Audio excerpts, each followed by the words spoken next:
নমস্কার, welcome to my channel. সোমাস অ্যারোমাবিন্দের পক্ষ থেকে আমি সোমা বলছি। আমার আজকের রেসিপি কাঁচা বোয়ালের তেল ঝাল।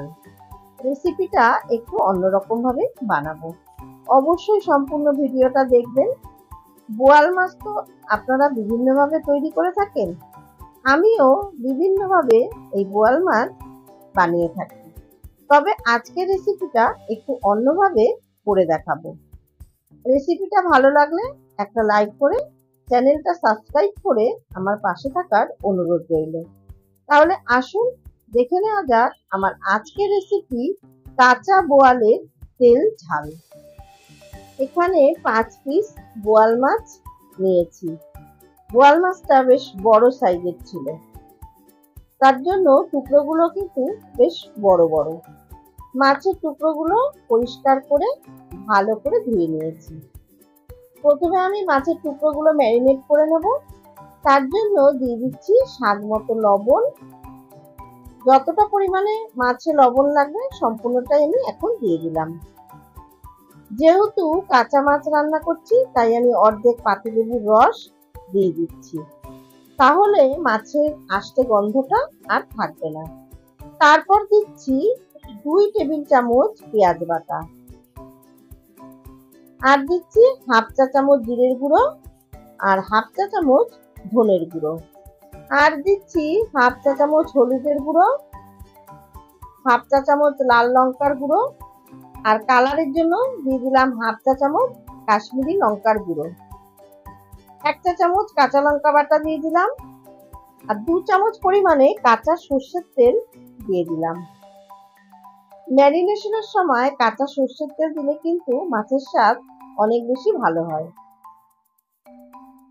এবারে সমস্ত মশলা মাছের গায়ে ভালো করে মাখিয়ে নেব। মাছের গায়ে সমস্ত মশলা যাতে লেগে যায় সেদিকে কিন্তু খেয়াল রাখতে হবে।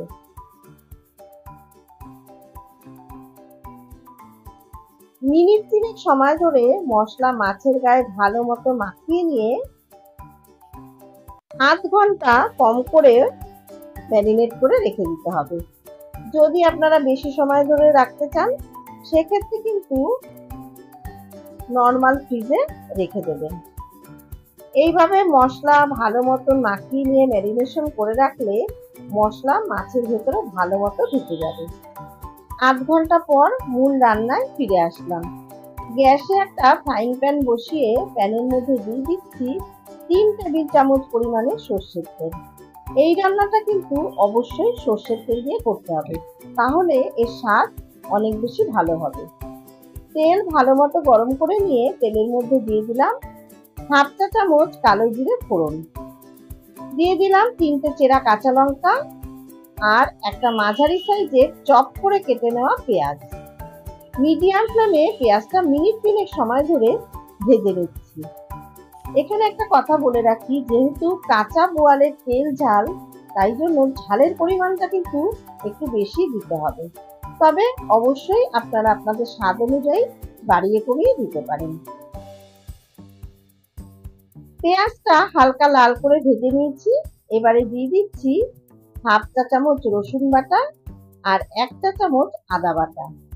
এবারে রসুন আদা পেঁয়াজের সাথে মিনিট খানেক সময় ধরে ভেজে নেব, তাতে রসুন আর আদার কাঁচা গন্ধটা চলে যাবে। অনেকেই এই রসুন আর আদার যে কাঁচা গন্ধটা সেটা পছন্দ করেন না, তাই জন্য এরকম তেলের মধ্যে ভেজে নিয়ে দিয়ে দিলে আর রসুনের কাঁচা গন্ধটা থাকবে না। আর যারা রসুনের কাঁচা আর আদার কাঁচা গন্ধটা পছন্দ করেন তারা যখন মশলা দিয়ে ম্যারিনেট করছেন মাছটা তখন দিয়ে দিতে পারেন। এবারে দিচ্ছি 2 টেবিল চামচ টমেটো পেস্ট আর সামান্য একটু লবণ। যেহেতু আমি আগে লবণ দিয়ে দিয়েছি তাই সামান্য একটু মশলা কষানোর মতন একটুখানি লবণ দিলাম, আর দিলাম স্বাদের ব্যালেন্স ঠিক রাখার জন্য সামান্য একটু চিনি। চিনিটা চাইলে আপনারা স্কিপ করতে পারেন। এবারে সমস্ত কিছু ভালো মতো কষিয়ে নিতে হবে। মশলা ভালো মতো কষানো হয়ে গেছে। এবারে ম্যারিনেশন করে রাখা মাছের টুকরোগুলো একটা একটা করে প্যানের মধ্যে দিয়ে দিলাম। আর বাটির সমস্ত মশলা কাচিয়ে নিয়ে এর মধ্যে দিয়ে দিলাম। এবারে গ্যাসের ফ্লেম হাইতে করে দিয়ে সমস্ত মাছের টুকরোগুলো মশলার সাথে ভালো করে মাখিয়ে নিয়ে উল্টে পাল্টে দেব। মিনিট 2-3 সময় ধরে মশলার সাথে ভালো মতো মাছগুলোকে মাখিয়ে নিয়ে এরকম ভাবে উল্টে পাল্টে দিতে হবে। এখন পরিমাণ মতন গরম জল দিয়ে দিলাম। তারপর ভালো মতো নেড়ে চেড়ে দিচ্ছি। ঝোলের মধ্যে মাছের টুকরোগুলো ভালো মতো উল্টে পাল্টে দিয়ে দিলাম 4 থেকে 5টা কাঁচা লঙ্কা। এবারে ঢাকা দিয়ে মিডিয়াম ফ্লেমে মিনিট 5 সময় ধরে ফুটিয়ে নেব।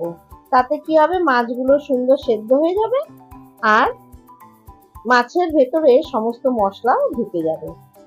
5 মিনিট পর ঢাকা ওপেন করে একটু নেড়ে চেড়ে গ্যাসের ফ্লেম অফ করে দিলাম। আর উপর থেকে ছড়িয়ে দিলাম একটু ফ্রেশ ধনেপাতা কুচি।